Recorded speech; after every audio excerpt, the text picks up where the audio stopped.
A palavra do Senhor aqui nos mostra que Deus criou o homem e a mulher, a sua imagem e semelhança. E parece que muitas vezes quando nós vamos pregar a palavra de Deus, parece que Deus só criou o homem, né? E não criou a mulher. Parece que o homem é tudo e a mulher não é nada. Parece que o homem é superior e a mulher é a coisa inferior da criação. E não é isso que o texto sagrado está nos mostrando.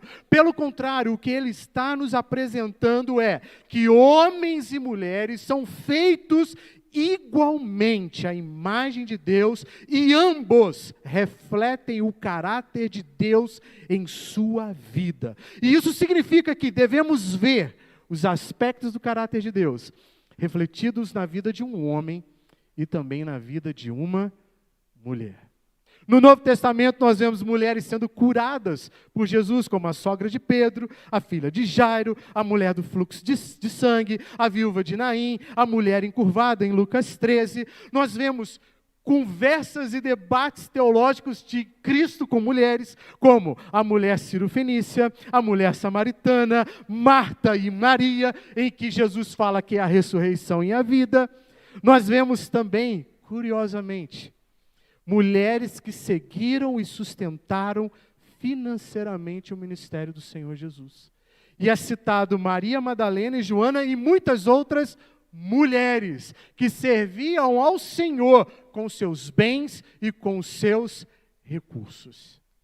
Então nós vemos que o papel e a figura da mulher na história do cristianismo, no ministério de Jesus Cristo e na nossa história como igreja reformada é essencial. E dessa forma, irmãos, eu preciso fazer uma aplicação porque eu não aguento. Muitos vão dizer, e você já deve ter ouvido isso, eu ouço demais, que a Igreja Presbiteriana do Brasil é uma igreja machista, que não gosta de mulheres, que não dá oportunidade para elas. E nós vimos nesse final de semana uma irmã pregando a palavra de Deus com toda a autoridade e abençoando essa igreja. O que a Igreja Presbiteriana do Brasil entende é que no culto solene, os oficiais estão à frente. A mulher tem o seu lugar, ensinando as crianças, ensinando aos adolescentes, ensinando aos jovens, ensinando a mulheres mais novas. Mas elas estão presentes, como a gente vê, por exemplo, no livro de Atos, em que você vê Priscila e Áquila ensinando com maior exatidão o Evangelho. E para coroar esse momento, a gente vê que as mulheres foram as primeiras a testemunhar a ressurreição de Cristo. E permita-me aqui a brincadeira, e foram as primeiras a espalhar a notícia, porque elas não aguentam ficar caladas. Elas têm que falar, elas têm que conversar. A maior prova disso é que quando se junta um grupo de homens, eles falam de futebol, eles falam de trabalho, eles falam das suas dificuldades ali, às vezes com a saúde. Mas quando se reúnem mulheres, elas falam de tudo e falam mal de todos. É uma bênção. A Marlene falou, não pastor, jamais. E assim eu creio em nome de Jesus. Mas a palavra de Deus nos mostra aqui que primeiro, Deus sim criou essa mulher, a sua imagem e semelhança. Deus criou a mulher a partir de uma costela de Adão, de acordo com Gênesis 2:23. E o mais curioso, quando Gênesis 2:23 vai falar que dessa costela que Deus tirou, eu me lembro, e eu cito muito isso nos casamentos que eu faço, que uma vez eu li no Facebook, no velho Orkut. Lembra do Orkut? Se não lembra, é Alzheimer, hein? Tá ficando velho. E no Orkut colocaram assim: o homem é a cabeça da criação, mas a mulher é a coroa. Não foi ela tirada de sua cabeça como se houvesse de dominá-lo, nem de seus pés como se houvesse de ser pisada por ele, mas do seu lado, para ser igual, de sob o seu braço, para se pôr ele amparada e protegida, de junto do seu coração, para ser objeto do seu amor e o centro dos seus afetos. Lindo, não? E sabe aonde que estava escrito isso? Eu descobri a referência depois que eu fui ordenado pastor e fui ler o Manual de Culto Presbiteriano, que está na página 42. Essa é a visão presbiteriana sobre o lugar da mulher, não apenas a criação, mas a vida de um homem. É tirado da costela porque ela é o centro dos nossos afetos. Nós precisamos cuidar, nós precisamos amparar. E mulheres, por um outro lado, vocês devem estar ao lado dos seus maridos, apoiando, sustentando, ajudando, fortalecendo, amparando da melhor forma possível, para que ele seja um grande homem de Deus. Homens, apoiem suas mulheres, amparem suas mulheres, para que elas sejam mulheres de oração, mulheres de Deus, mulheres cheias do Espírito Santo. E essa mensagem, meus irmãos, ela começa então a nos confrontar, porque quando Deus cria então esse homem e cria essa mulher, Ele cria um para o outro. E é o que Paulo vai interpretar em 1 Coríntios 11, 11 e 12. Olha o que diz lá: no Senhor, todavia, nem a mulher é independente do homem, nem o homem é independente da mulher, porque como provém a mulher do homem, assim também o homem é nascido da mulher, e tudo vem de Deus. Nesse sentido, meu irmão, a Bíblia não é nem machista, nem feminista. Ela coloca homem e mulher em pé de igualdade. Essa é a mensagem das Sagradas Escrituras. Mas de repente você olha para mim e fala assim: mas pastor, na minha vida não está sendo assim não. Meus irmãos, nós precisamos entender as coisas desta vida à luz da queda, da depravação total da humanidade. Nós nos tornamos pecadores e nós não queremos muitas vezes proteger, nós não queremos muitas vezes amparar, nós não queremos muitas vezes liderar, nós não queremos muitas vezes nos submeter. E nós acabamos trazendo sobre as nossas vidas o peso da consequência do pecado que muitas vezes está nos movendo. E nós precisamos, na força e do poder do Espírito Santo, nos libertar das amarras do pecado para vivermos no poder do Espírito, para termos famílias, casamentos abençoados. Meus irmãos, se vocês perguntarem para mim o que eu desejo para a juventude dessa igreja, eu desejo que eles se casem. Eu desejo que tenham filhos, eu desejo que eles prosperem, eu desejo que eles cresçam, eu desejo que eles sejam abençoados e que sejam pessoas abençoadoras. Porque assim, meus irmãos, nós podemos refletir a luz de Cristo sendo renovada em nós nesse mundo caído, que não sabe mais o que quer, que não entende nem mais o que são. A gente começa a perceber isso na linguagem e nas piadas que acontecem no Facebook, no Instagram. Como, por exemplo, um livro, Como Entender as Mulheres. Aí quando você abre o livro, página em branco, que ninguém entende. Isso, a gente ri, mas é uma piada porque isso está mostrando o quê? Alguma coisa está fora da ordem. Ou quando nós ouvimos das mulheres, a outra piada do outro lado. Os homens são todos iguais. Só muda o endereço CPF. Já ouviu isso? A gente ouve isso constantemente. Por quê? Porque alguma coisa está errada nos relacionamentos e essa coisa errada se chama pecado. Do qual nós precisamos nos arrepender, do qual nós precisamos confessar, do qual nós precisamos nos libertar para então prosseguir. Agora olha que interessante. Deus colocou a mulher numa posição honrosa ao lado do homem. Em Gênesis 2,18, Deus vai dizer: disse mais o Senhor Deus, não é bom que o homem esteja só. Far-lhe-ei uma auxiliadora que lhe seja idônea. E na Torá, meus irmãos, a Torá literal, tradução literal do texto, vai dizer assim: não é bom que esteja um homem só. Far-lhe-ei uma companheira frente a frente. Frente a frente. Então aquele velho ditado, né? Por trás de um grande homem. Não. Ao lado de um grande homem, frente a frente a um grande homem, está uma grande mulher. E essa palavra auxiliadora, pasmem, é usado para falar do próprio Deus, porque significa ajuda, amparo e auxílio. Então entenda, mulher, o teu papel dentro do teu casamento. Entenda, mulher, o teu papel dentro de uma casa. Por exemplo, em Êxodo 18, verso 4, diz assim: e a outro, Eliezer, pois disse: o Deus de meu pai foi a minha ajuda. E essa palavra ajuda é a mesma palavra hebraica que aparece para auxiliadora, para a mulher.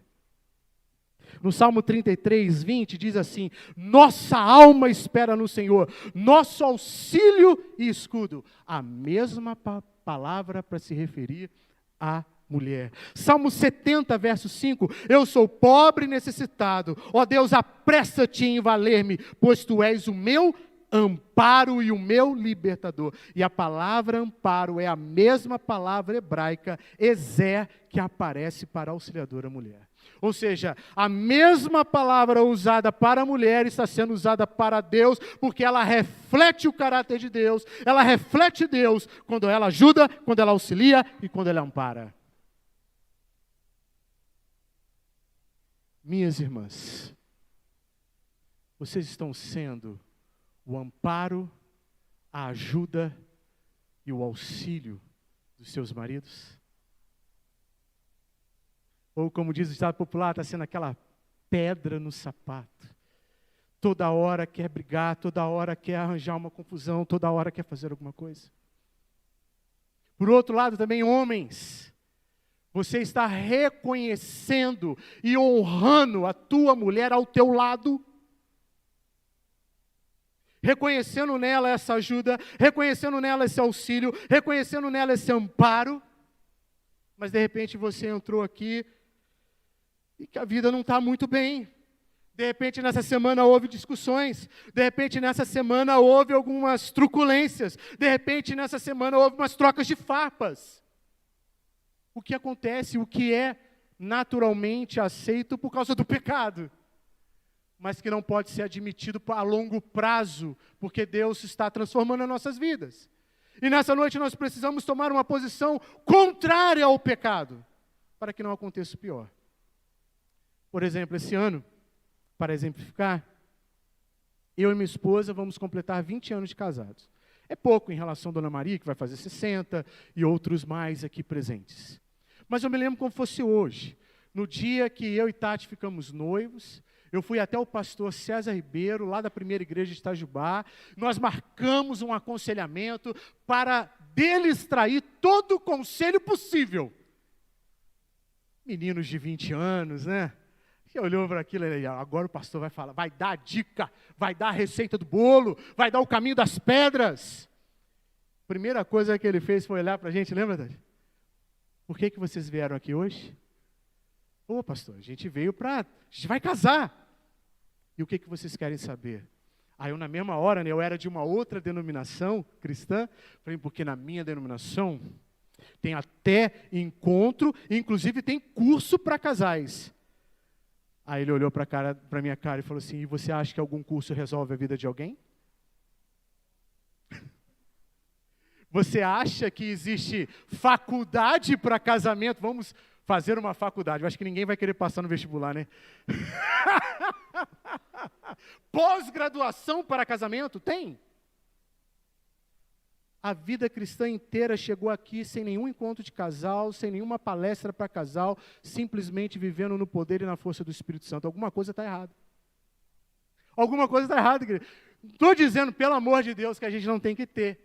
Precisa, porque algo está errado, e quando algo está errado, precisa ser consertado. Então nós precisamos ter os departamentos, nós precisamos ter os encontros, nós precisamos reafirmar doutrinas, senão a coisa descamba.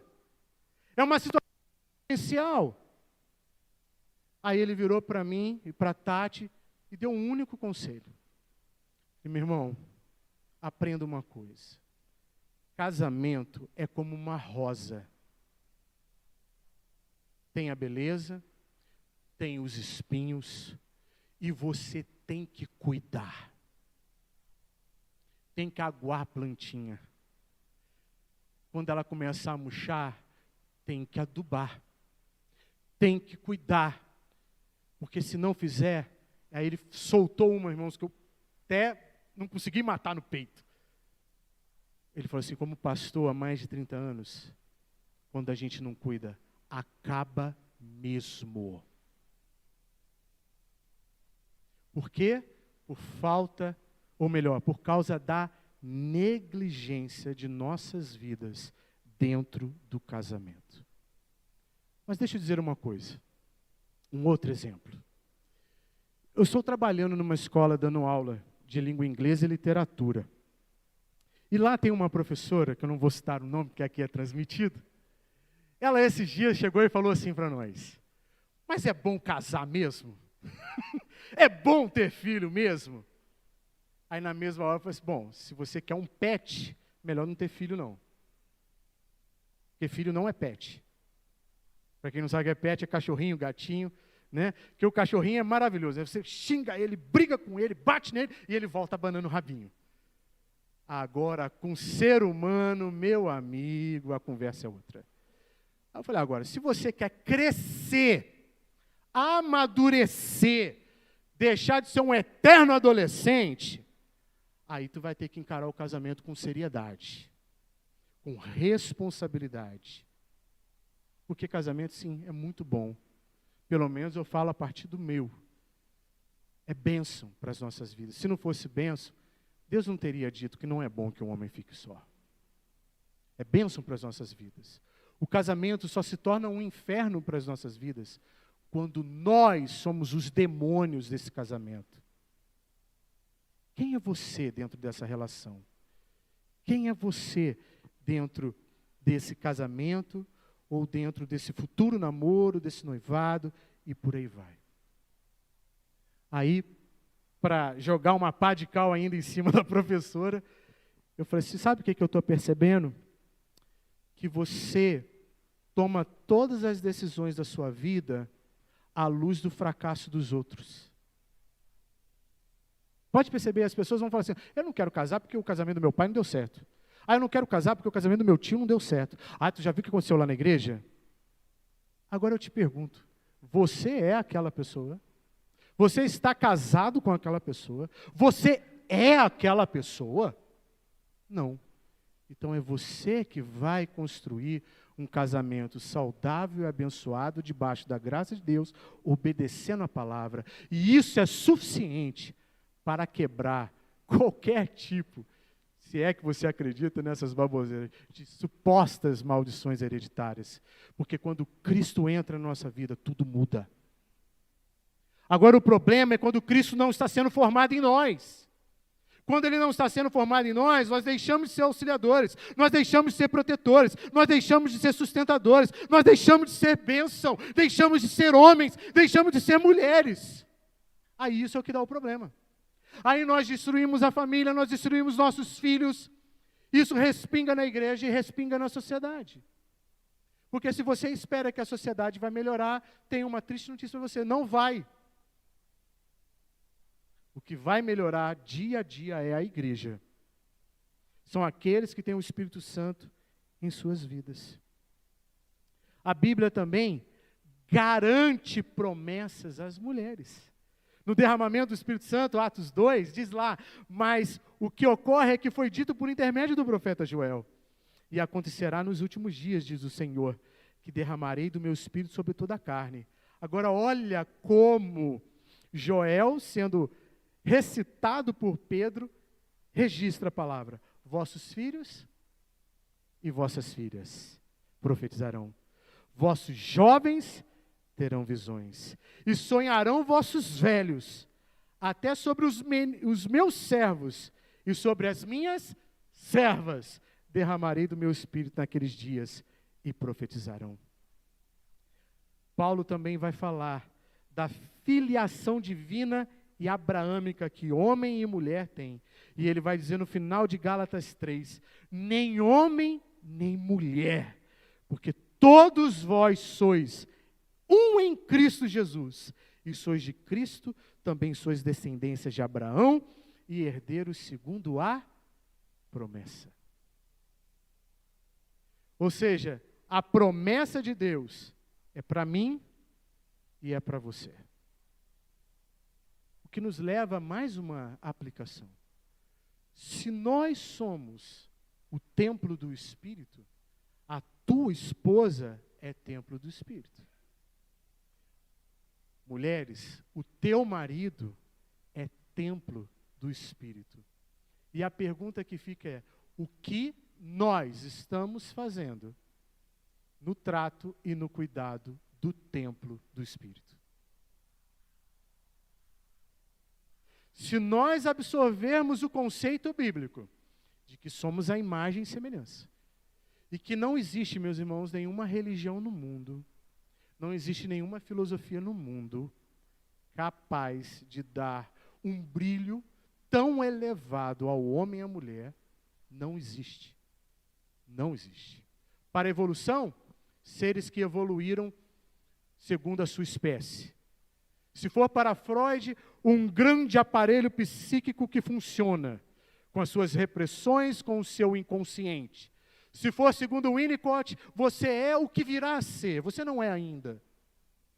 Ou seja, trocadilhos e trocadilhos que não querem dizer nada, e que não mostram nada, e que não dão significado de nada. Mas quando eu olho para a Bíblia, ela diz quem eu sou e diz quem você é, a imagem dele.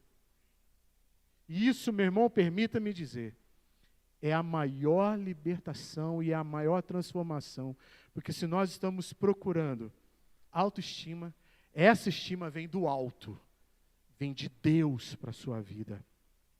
É interessante observar também que o próprio livro de Provérbios, quando vai chegar ao capítulo 31, ele vai personificar a figura, vai personificar a sabedoria na figura de uma mulher. Sabia disso? Nesse sentido, meus irmãos, a gente precisa interpretar esse Provérbios 31 direitinho. Ele não está falando especificamente da mulher, mas está falando da sabedoria como uma mulher.